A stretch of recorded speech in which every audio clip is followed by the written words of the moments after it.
Okay, hello everybody. My name is Jessica Sarles-Finsick. I'm the Senior Assistant Dean for International Programs here at the School of General Studies at Columbia. Thank you all so much for your patience as we had a couple of different little technical issues to deal with before we started our Google Hangout. But I'm joined here with my colleagues Elisa Chavarria, Ivan Rojas, Patrick Martinez on the Columbia side, as well as our colleagues Kyle Schneider and Olivier Boucher on the Sciences Po side for all students who are going to be arriving in Reims later this summer.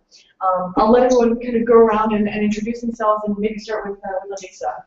Hi, I'm Elisa Chavarria, Assistant Dean of Students, and will be serving as one of the academic advisors for students in the Dual BA program. I'm Ivan Rojas, Senior Assistant Dean of Students and Director of International Programs, and I am the other academic dean for our Dual BA students. Hello, my name is Patrick Martinez, and I am the new admissions manager for the Dual BA program between Columbia and Sciences Po. And I'll go ahead and share my screen, and Kyle and Olivia, if you want to take a moment to introduce yourselves as well. Okay. My name is Kyle Schneider. I direct international relations at the Reims campus for Sciences Po.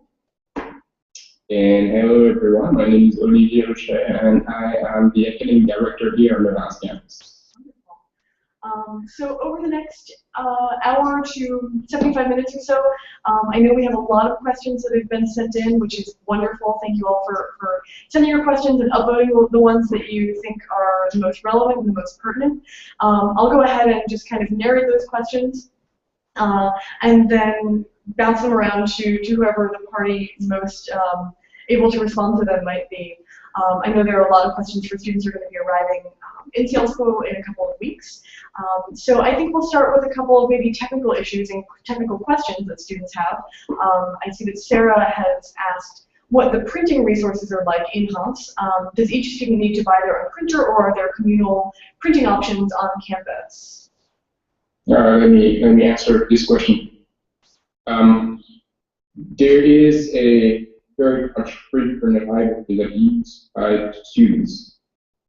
And along with your Sciences Po student ID, you receive so you use your student ID to activate the printer when you need it.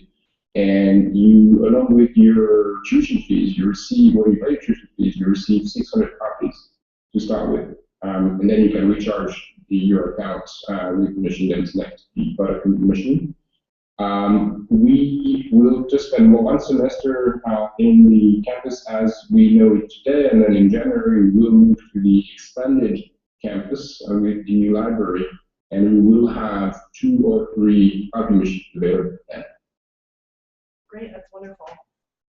So hopefully, Sarah, that answers your question. I'll also try to group these questions kind of into thematic overviews. So we'll take a couple more technical questions, and obviously in the course of the Hangout, feel free to continue sending in questions.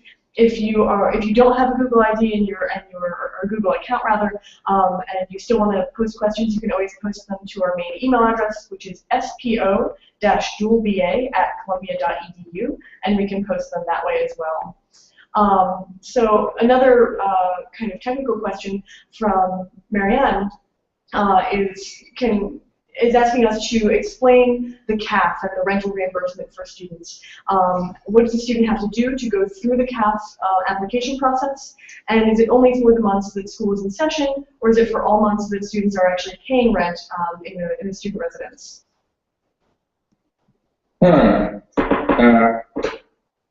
Well, perhaps for everyone, the CAF is a government housing subsidy that can be claimed by anyone who does not have an income above a certain level and that rents an apartment apartment.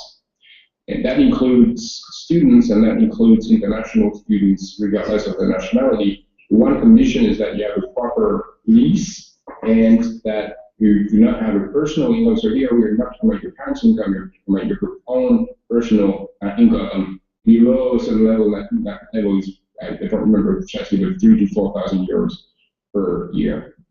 So assuming you fulfill both conditions, then you have to open an account with the French system of social benefits. And you can do that online. And then you make a claim for the CAF housing subsidy. And they will process your application.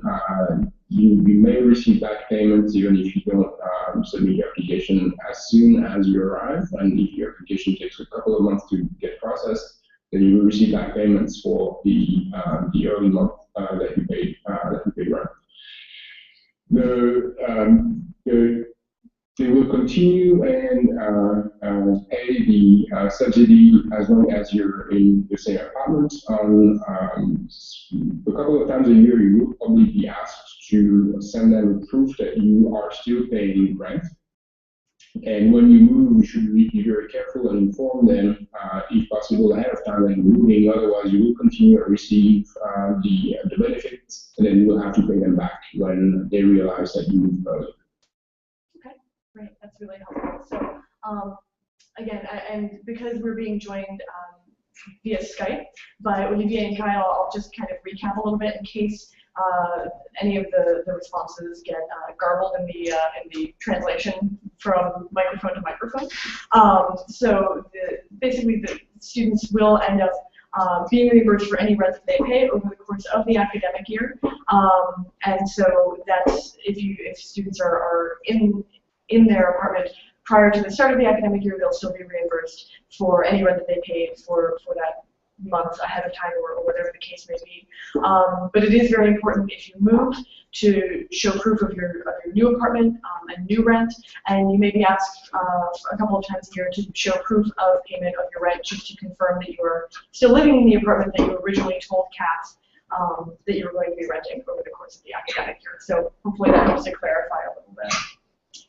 The amount of subsidy is and 200 euros depending on the size of the apartment, depending on the rent, and depending on whether you're renting for yourself or share the apartment. Okay, that's good to know as well. So again, the subsidy is based on a couple of different factors. The amount of rent you pay from month to month, the size of your apartment, and oh gosh, I've just forgotten the third thing that you said, Olivia. I apologize. Whether you're sharing or whether you're living by yourself. Of course, whether you're sharing the apartment or whether you're living alone. So hopefully that helps to clarify a little bit about CAF and how that process works. The next question that we have here is talking about a list of documents that students should bring, again from Sarah. Should students plan to bring with them a copy of their birth certificate, vaccine records, anything above and beyond documents that are needed for their visa?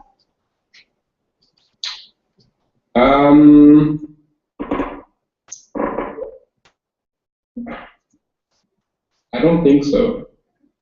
At one point, Shasta would need to see a certified copy of the high school degree.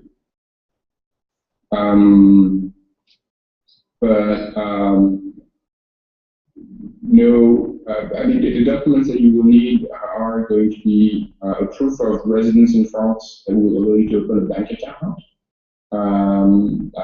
But for that, you need your lease. You need to open a contract with the electricity company or the water company or phone company. And I do not believe that you need anything else.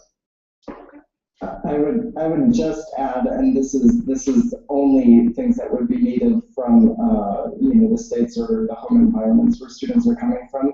If you have any pre-existing medical conditions that require medical sort of coverage or following with medical officials in France, it would be good to have documentation of that.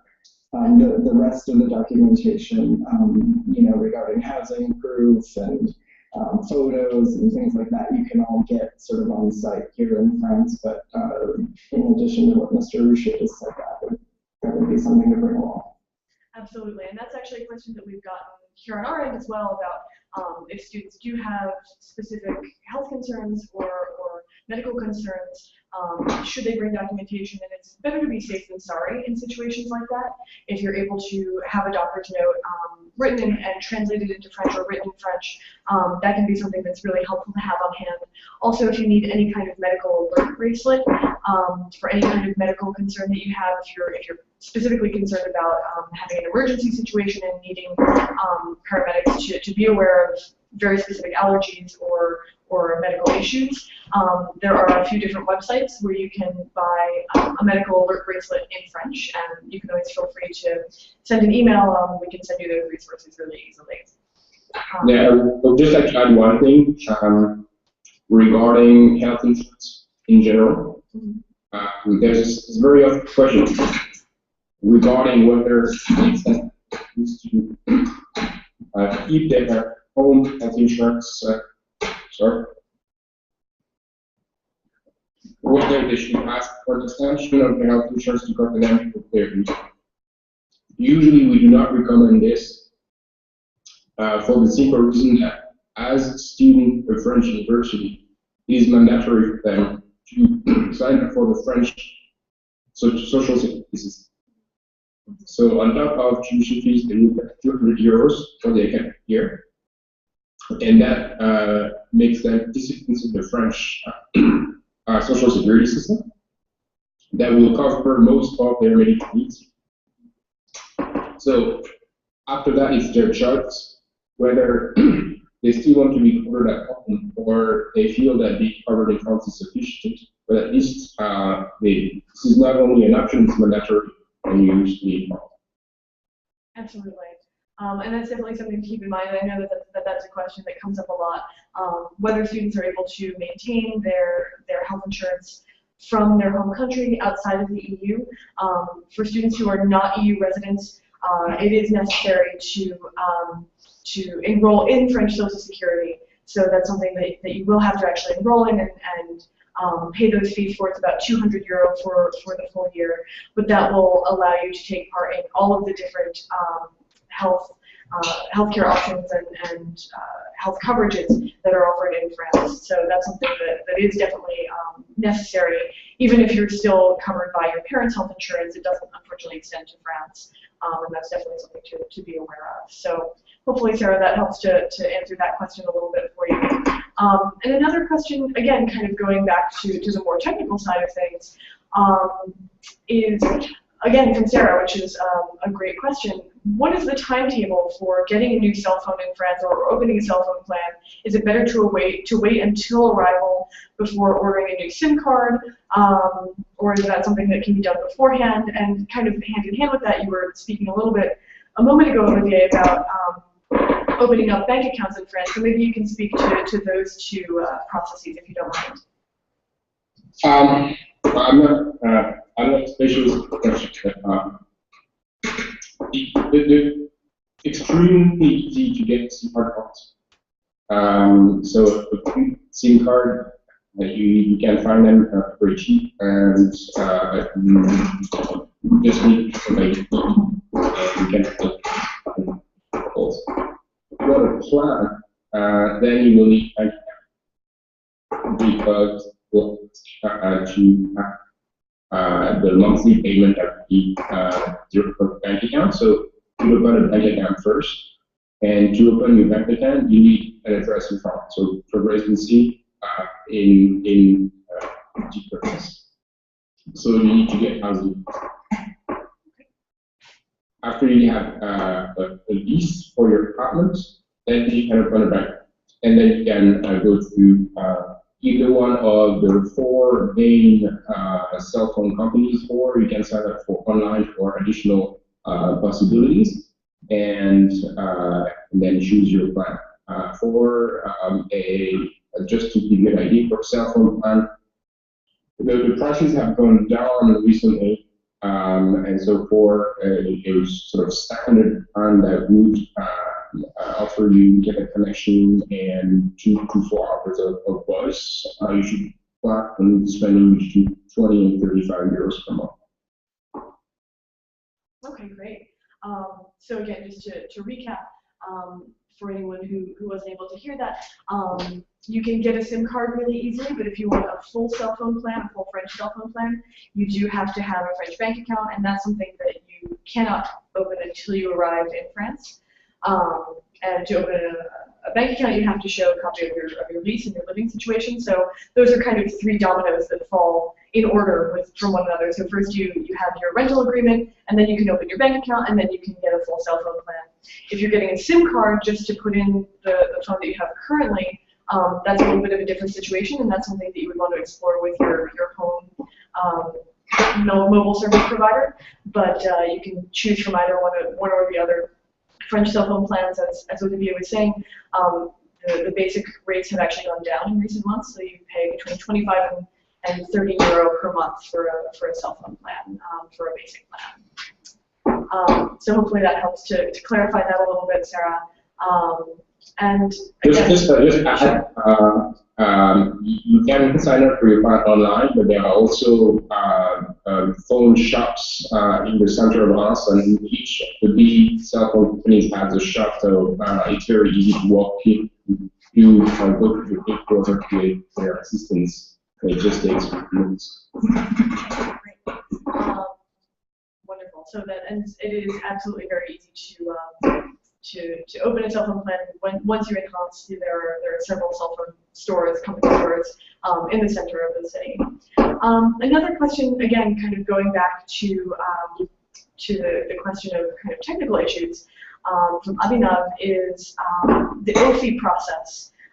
How do students complete their visa and kind of validate their visa through the OFI process once they arrive in Reims?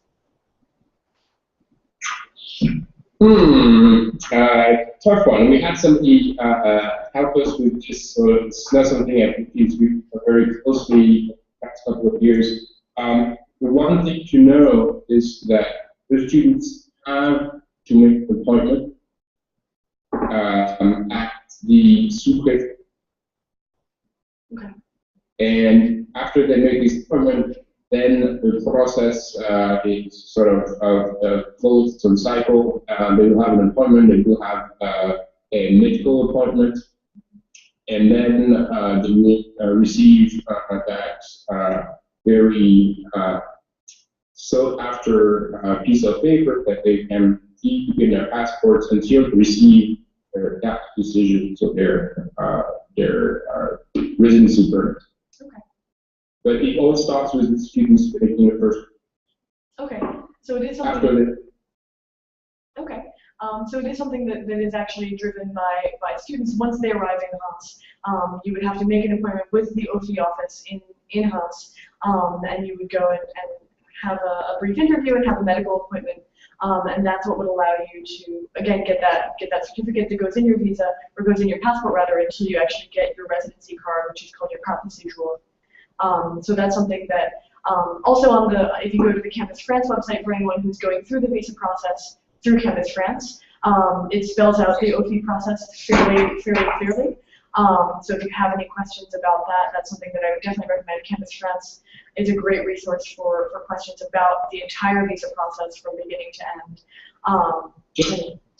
One thing, so we do send reminders to the students that they should do that, but it's a process that they have to undertake individually. Okay. If they don't, over the summer, the visa will have expired, and they will have to go through the whole visa process, the visa application again between year 1 and year 2, which is a very silly situation to be in.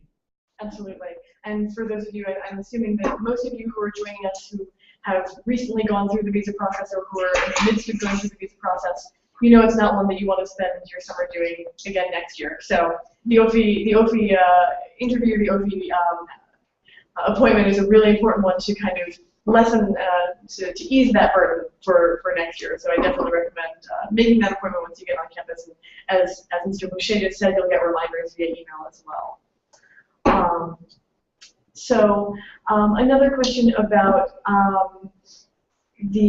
about some technical issues is from Ms. Vasquez. Are the dates for all of the different breaks available just yet, or the full academic calendar for 2014-2015? Are those dates that have been posted anywhere on the Reims website, or are they kind of the same as the Paris dates that are posted on the main Salzburg website? The academic calendar is on our website. Let me verify that, but I'm pretty sure it is. And The breaks are the same as for the Paris campus. There's one thing that's different is it's our midterm exams. But the breaks are the same, the dates are the same, and basically the academic year starts the week of September 1st, but the students expect campus on October 22nd. Then there is a full break week of October 20th. And the semester ends at the end of the first week of December, and then there's a reading week and exams, final exams until December 19th. And then the spring semester starts on the week of January 19th. And ends at the end of May. But let me make sure that we do have this information posted on our website. For some reason, it's not. The website is not. They're going through web maintenance right now, unfortunately. Okay. It was the new schedule was posted to the Reims website at the beginning of this week, and I believe Paris has published it for about the last month. So this information is available when the web maintenance is not underway. Okay, perfect.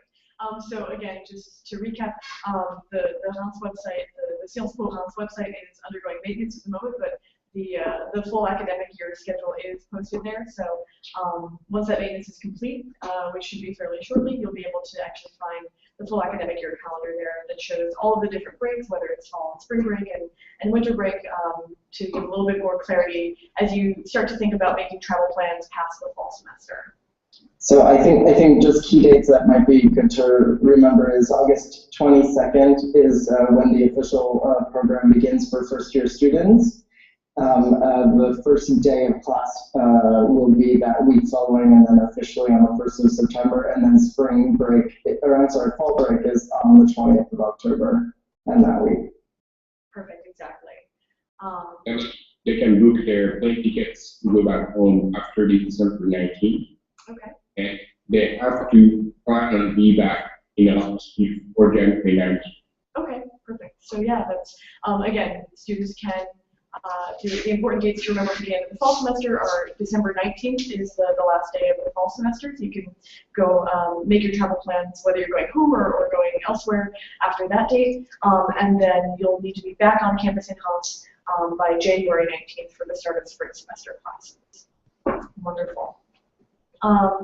One question that is from Mr. Plena about student-friendly banks in the area.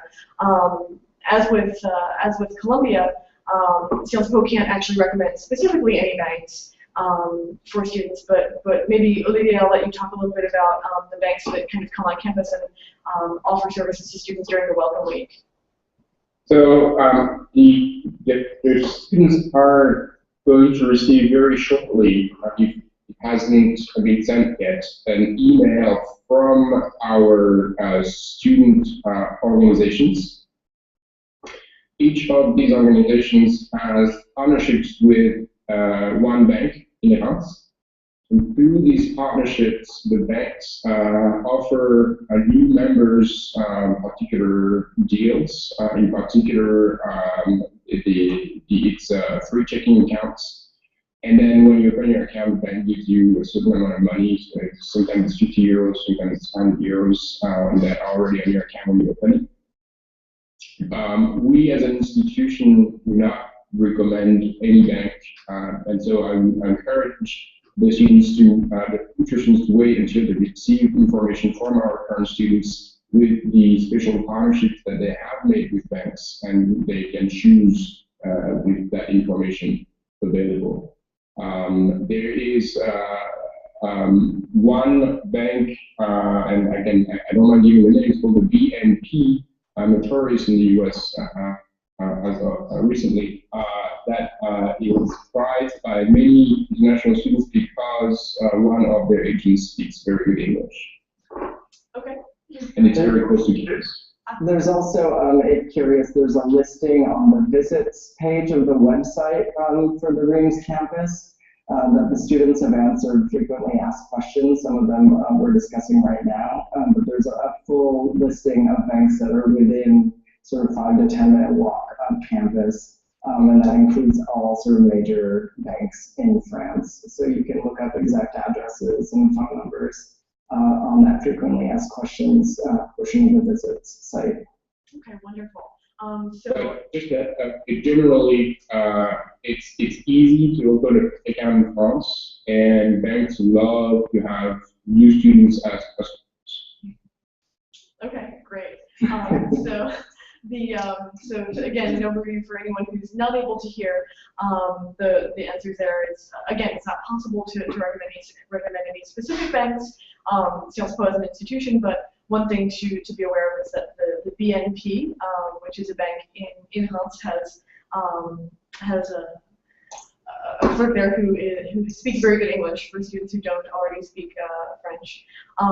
But it's really easy to open a bank account, and there will be a lot of different options during Welcome Week, different banks arriving on campus to kind of help you open those accounts. And a lot of times you'll get some kind of bonus, €50 or so in your account for just opening up a checking account for the first time. So it'll be a very easy thing to accomplish once you're there on campus. The one thing I would do if I were to open a bank account in France is check with my bank at home in the US and see which French bank have opted for a cheaper wiring the money. Of course, absolutely. That's a great point. So yeah, if you have a bank here in the U.S. or wherever your home country may be that has a partnership with banks in France, you may want to opt for that partnership or opt for that partner bank in France, because that would make it a lot easier and a lot cheaper to wire money back and forth if that's something that needs to be done. So always start with your bank and see if they have any recommendations about partnerships that they may have in France, so that you can kind of, again, make that process as easy as possible. Okay, a lot of technical questions today, which is great. The next question is, let me just take a look and see here, about the actual tuition payment. And this may be something that's maybe better directed to the Accueil Administratif in Paris, but I'll go ahead and just pose it here because it is a very good question. Katie's interested in knowing, will we be able to wait to pay the first installment of tuition until we can set up a French bank account? Or is that something that they have to do now as part of the administrative registration process? I do not know. Okay. But one thing, as they go through their registration, they can opt to pay tuition in 4 installments. And that's then if you pick that up, then it's automatic, and there are different dates to respect. I honestly don't know. Okay, that's fine. We can definitely check in with the Accueil in Paris to see if they have any more clarity on that once the hangout is over. Kyle, did you have any insight on that you wanted to share? Yeah, I believe it is actually possible for students to pay upon arrival. The key is that they actually make that first, if not full payment, before classes start on the 1st of September. Okay. So given that most students will show up, I'm guessing around the 20th, 22nd of August when our official programming starts, they will have a few days to get that arranged, especially if they're opening up bank accounts when they're on site. Okay, perfect. But it's really easy to pay tuition with a credit card online. Okay. If that of any kind. Absolutely. So I guess one of the things to keep in mind, Katie, is that you definitely can wait to pay the first installment of your tuition if you're going to opt for the 4 installments until you set up your bank account when you arrive later this summer. The important thing to ensure is that you set that up and have that first payment paid before you start classes on September 1st.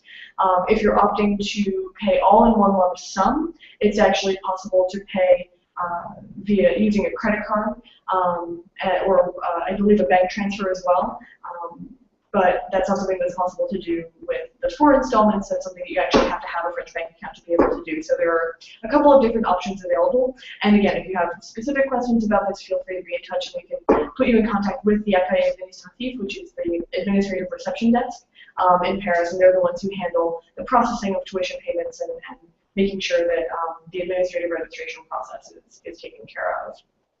They're on call throughout the summer. They answer emails within 24 hours during the week, and they answer emails in, I think, 4 different languages. Okay, wonderful. That's good to know. So the Accueil Administratif is available all throughout the summer, and this is something that I'll remind people again at the end of the broadcast. But we are coming up against the start of the summer holidays in France, when most of the country will be on vacation, and that's something to be aware of. There are definitely people on call throughout the summer at Sciences Po.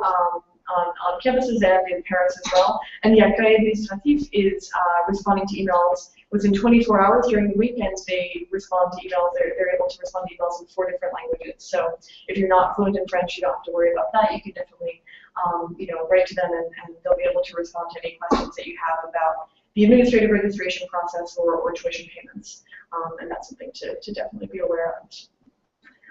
Another question from Abhinav is asking if we can just kind of go through all of the different administrative processes that have to be completed once they arrive in France. And I know that there are a lot, so it may not be a comprehensive list. But if it's possible, maybe just to give us a rundown of, in addition to the OFI process, what students can expect to do in terms of paperwork once they arrive. Well, it will depend on what they've already done before they arrive. Sure. The administrative registration is really the most important and the one that takes the longest. After they arrive, there's a couple of forms that they would have to fill out on the 22nd, but simple forms. I think that's it, and then they sign up for classes on the 28th in the afternoon. But I can't think of anything else. Okay. So honestly, it seems like the majority of the processes should be completed more or less before students arrive. The administrative registration, obviously the visa process, aside from the OFI appointment. So I don't know, hopefully you'll be in pretty good shape once you arrive, only needing to complete the OFI process, and of course open a bank account if that's something you're planning on doing. I'll switch tacks for a little bit now, and we have a couple of academic questions and internship questions. Eileen's wondering if students are required to take math courses, and also what the required languages are, if there's a required language above and beyond studying French on campus. So if you can speak to that, that would be wonderful. So yes, a math course is mandatory during first semester, and we offer elementary calculus, calculus 1, calculus 3, and statistics. The students have to one of the during their first semester. And then for languages, the students have to take either French or English. Unless they're already bilingual, then they take an elective either in French or in English. And that's what we consider their first foreign language. Then they will have to take a second language unless they're French beginners. So if they're French beginners, then they only take French. If their level of French is advanced or intermediate, then they will have to take a second language, and that second language can be either German, Spanish, Italian, Arabic, at any possible level. Again, just to recap, students in Reims will take a math class in their first semester of their first year. So yeah, you will be required to take a math class. In terms of additional languages above and beyond French, it depends on where your level of proficiency lies. Students are expected to obtain proficiency in French if you're not already fluent in French. If you are fluent both in French and in English, you could choose electives in either language, and then you would take an additional language above and beyond that. And in Reims, the languages that are offered are Spanish, Italian, German, and Arabic. So again, it all kind of depends on where you are on the fluency spectrum in French, but you do have the option, and again, if you're at a high intermediate level in French, you'll be expected to take an additional language above and beyond French. So hopefully that helps to answer that question, Eileen. A couple of more academic questions as I scroll through here. Abhinav was wondering what the course structure is like, and how the semester's worth of classes might look in terms of social science courses and electives and sports and things like that. The structure classes, do you mean what the first semester looks like in terms of classes, or do you mean how each class is organized? I guess it would be helpful to speak to both, actually, if possible. All right. Well, I mean, why don't we just go through what the first semester looks like academically? So in the first semester, all the students will have the same 3 core courses, and what we call a core course is a course that has a lecture component and discussion section component. So during the first semester, students will take 19th century transatlantic history, a course called History of Modernity, comparative constitutional law, and introduction to microeconomics. So these are the 3 core courses. So again, for each of these 3, there is a 2-hour lecture per week and a 2-hour discussion section. The lecture has all the students in the cohort, and in the discussion section, you have 20 students. Then all the students will have to take a math class, again, 4 different options. And that's 1 session of 2 hours per week in a group of 20 to 30 students. All the students will have to take a course called Introduction to Theory, and that is taught as a seminar. That is 1 session of 2 hours per week, taught as a seminar, a group of about 20 students. Then the students take foreign languages. So either 1 foreign language if French beginners, and if they are, then it's 4 sessions of 1.5 hours per week. If their level of French is higher, or if they take English and not French, then it's either 2 or 3 sessions of 1.5 hours per week for the intermediate levels, or 1 session of 2 hours per week for the advanced levels. For the third language, it's 1 session of 2 hours per week. So that altogether makes for the mandatory component. Then on top of that, the students can take sports, and usually sport for credit is 1 session of 2 hours per week. And they can also participate in the equivalent of varsity sport. So there's so the campus still participates in the regional sports competitions in men's and women's soccer, men's and women's rugby, and basketball. There might be more coming. So altogether, that's a course. Altogether, the week has between 20 and 24 hours of classes. 6 of these are in groups of the entire cohort, and the rest are in small groups of 20 and about 20 students, and then now it's closer to 15 usually. Okay, great. And that actually answers another question that Sarah had as well about the number of in-class hours per week, and what students could expect there. So we'll mark that one as answered as well. Again, just for students and parents who weren't able to hear the response, students at Sciences Po take 3 what are called core courses every semester with everyone in their cohort, so about 2 hours per lecture, that are then broken out into smaller discussion groups of about 20 students or so. And so you have this great juxtaposition of 2-hour lecture and then 2-hour discussion to really go in depth and into detail on the the material that was covered in the lecture.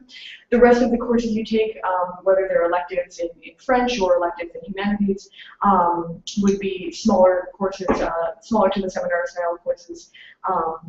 I'm sorry, smaller to the discussion group numbers rather that we see broken out for the larger lectures. So about 20 students there as well, and in language courses about 15 students. And you're spending about 20 to 24 hours, 25 hours a week in class. So between all of the courses you take over the course of the semester. The shortcut to present that, maybe to make this a realization of the unwinded, is 3 plus 2 plus 3 core courses, 2 additional courses, math, and 2 language courses. Okay. That's great. 3, 2, and then I forgot to say that on top of that, the students any semester have the opportunity to take an ethics course in addition to the rest. Okay, so it's what Mr. Boucher was saying was 3 plus 2 plus 2 per semester. So 3 core courses, 2 additional courses, and two language courses, and then an additional elective each semester. So that's kind of what you can expect in terms of the number of classes you would take each term. And if you're really interested in kind of seeing what the breakdown is, if you go to the Dual BA website, to the academic section, you can actually see a listing of what a typical fall semester looks like in-house. And that's something that can be really helpful as well. Kyle, you were going to chime in as well, I believe. I was going to say exactly what you just indicated with the sample schedules and. Oh, wonderful, perfect. Okay, great. And another question from Sarah is whether students should try to order books before they arrive on campus for their classes, or will they be able to purchase them once they arrive in readings? So in the coming days, probably middle of next week, we'll post course descriptions for the fall semester. Whenever possible, the textbooks will be indicated, and so the students can purchase the books in advance if possible. Otherwise, they should know that we have a French version of Amazon, Amazon.fr, which works very well and is, in my experience, the fastest and best way to order books, especially foreign books in France. Okay, great. Again, in case anyone wasn't able to hear that, in the next few days, over the course of the next week or so, the syllabi and the course listings will be posted for Hans, and whenever possible, the textbooks will be listed in those course descriptions and in those syllabi. So definitely keep an eye on the Hans website over the next week or so for those course descriptions. And as Mr. Boucher was saying, Amazon is a wonderful thing, whether it's here in the U.S. or in France, and that's probably the best way to order your books. I believe that, I'm not sure if this is the case with the Sciences Po student ID, but using at least your Columbia student email address, you can go through Amazon Student, which basically gives you free Amazon Prime for 4 years, which means that you get free 2-day shipping. I'm not sure if that's something that applies in France as well. I don't think it's in France yet. Okay, well, sadly. I'll just use this occasion to remind students to purchase their 3 summer reading books that were indicated in the email that we sent out 10 days ago. Perfect. And Kyle, can you give us a quick listing of what those books are? So there's the Prince. we've got tops here. Bloodlands by Timothy Snyder. Okay. The Prince by Machiavelli. And Strategic Vision by Zbigniew Brzezinski. This was in the email that we sent out about 2 weeks ago. And make sure that you get the versions and the editions that were indicated in that list. And those you can get as of now if it has not been the case. Perfect. So definitely students should be purchasing at least those 3 books at the moment on the summer reading list before you arrive on campus, and definitely be sure to pay attention to the versions and the publications that were specified in the email you received a couple of weeks ago. And yes. I'll just add that it is important that students arrive on campus having read the books, because that way they will be able to make the most of the welcome program. We will use the books to organize all the exercises that we cover during the welcome program. So if somebody hasn't read the book, then there's a lot of things they will not be able to benefit from. That being said, everything that happens during the welcome program will not count technically during the academic year. So the students will receive grades. These grades are only indicative. And even if somebody fails the welcome program, that has absolutely no incidence on their performance, or it's not recorded anywhere. Okay, that's great to know. So definitely, students should read the books on the summer reading list before they arrive for the welcome programming months, because it'll inform a lot of the activities and a lot of the discussions that you have in the course of that week. So you want to make sure that you're well informed for the preparation to start your courses at Sciences Po, absolutely. A couple of questions I think that may pertain a little bit more applicably, or a little bit more closely to the Columbia side. A question from Will about finding summer internships. And how does Sciences Po and or Columbia help with finding summer internships? And how do students actually go about completing the stage de terrain, the fieldwork requirement?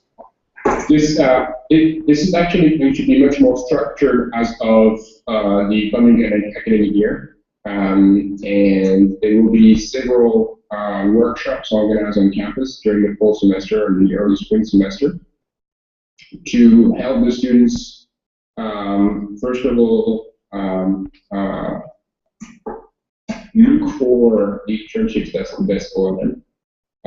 Then present themselves in the best possible manner when they have an interview for this internship, and then offer them the assistance that Sciences Po can provide via our placement office to find an internship for the students who need assistance in that domain. So there will be probably 3 to 5 workshops open to the students that they will be able to attend in the process of selecting the best internship for them, knowing that the stage de terrain, so the field internship, operates with a number of rules and limitations that make it so that finding the best possible internship does not, in that particular instance, mean finding the internship with the highest level of responsibility. Okay, great. And maybe Yvonne and Lisa want to speak a little bit to internships here at Columbia as well. Sure.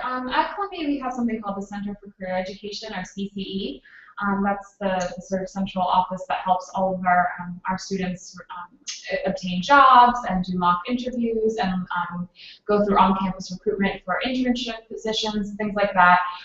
Since you are now a member of the Columbia community as a dual BA student, right from the beginning, from this moment, as soon as you activate your Columbia Uni NID, you'll be able to log on to Lionshare, which is CCE's database of internships.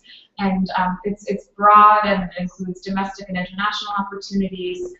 And so you fill out a profile there where you indicate, points earned in your academic career, your GPA, things of that sort, and that will allow you access to explore and then apply for internship opportunities. And you can do that while you're in France. You don't have to wait until you arrive here on campus at Columbia. Exactly.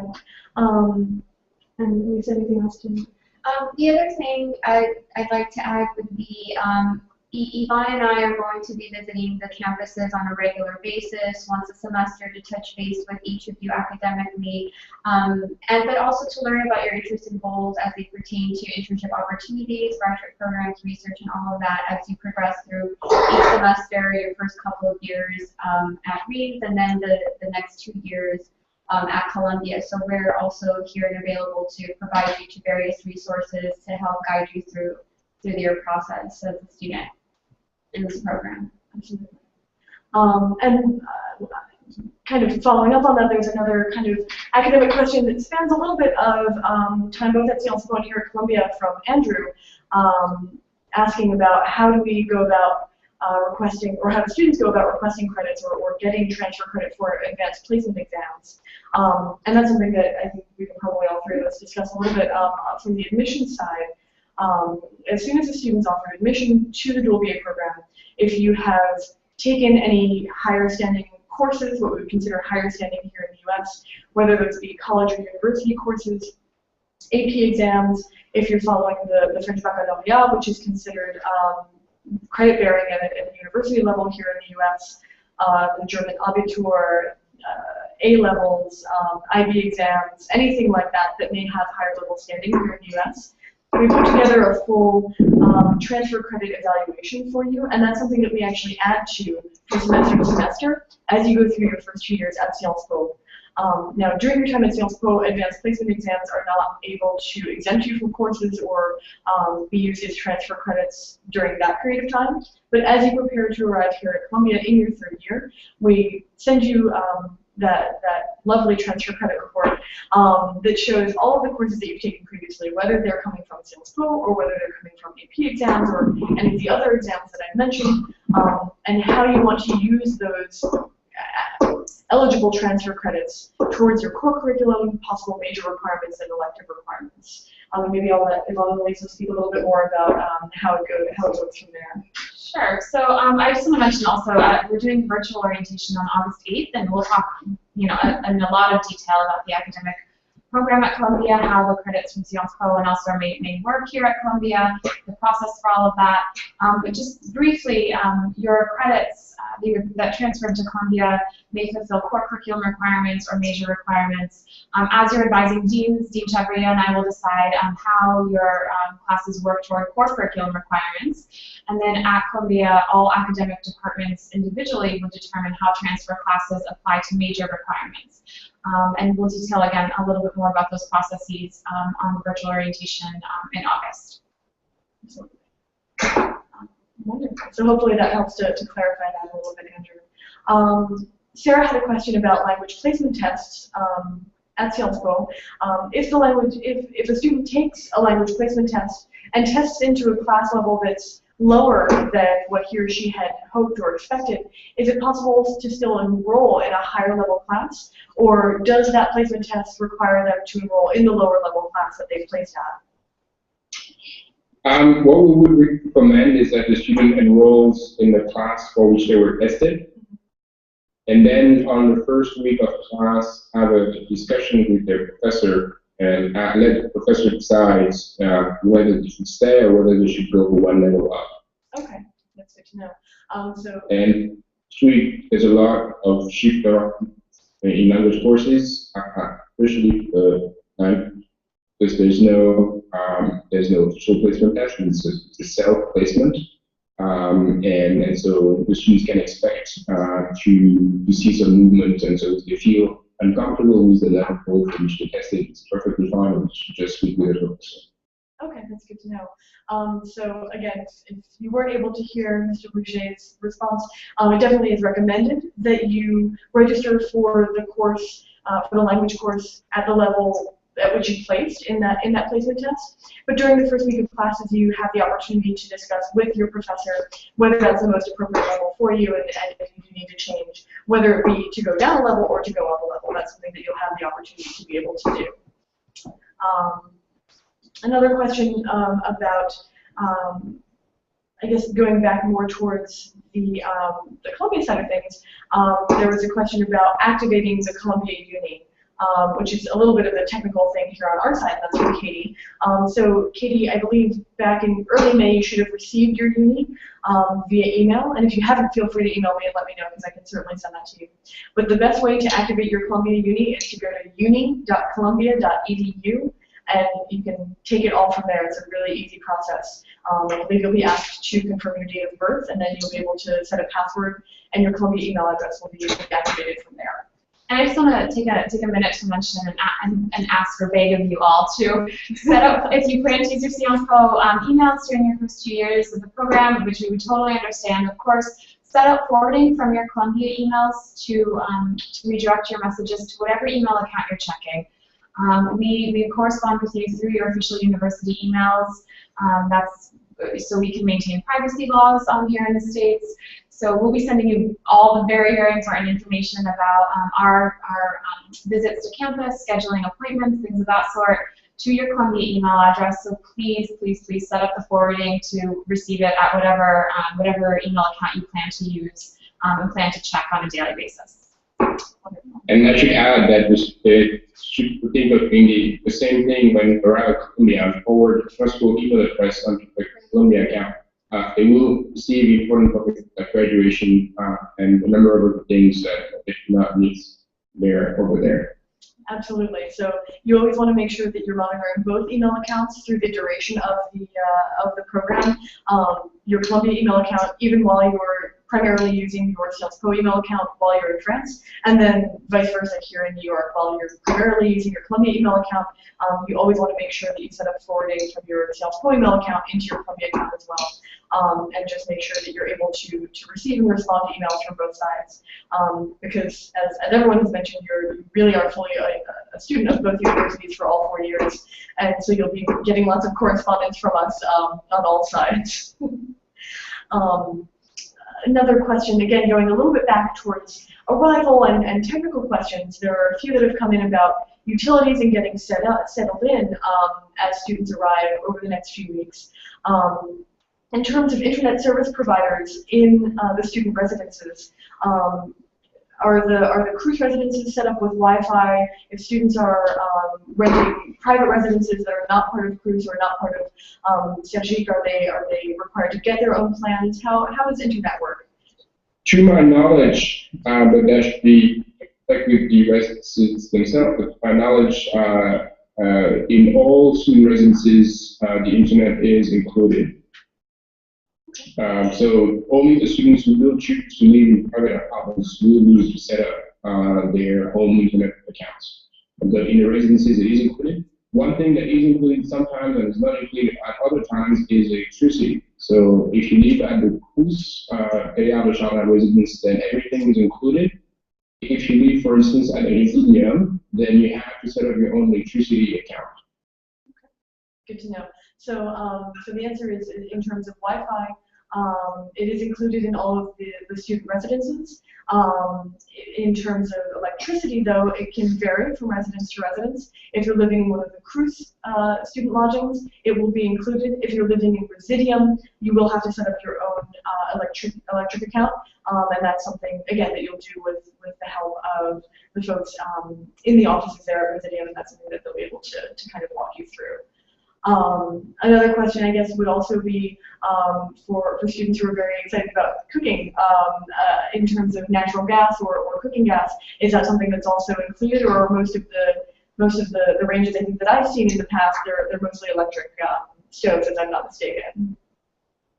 In the student residence, I think it's all electric, yes. In private apartments, you have both options depending on the preferred heating. Okay, good to know. Okay, wonderful. So for most of the residences, it is electric stoves, so you don't have to worry about setting up gas for those. Another question from Sarah is there or will there be an itinerary or schedule for new student welcome week? Is that something that's going to be sent out ahead of time, or is that something that students will receive once they arrive on campus? They will be sent probably a couple of weeks before. Okay, so again, Sarah, that's something that will be sent out ahead of time. You'll receive an itinerary and a schedule for the welcome week before you arrive on campus.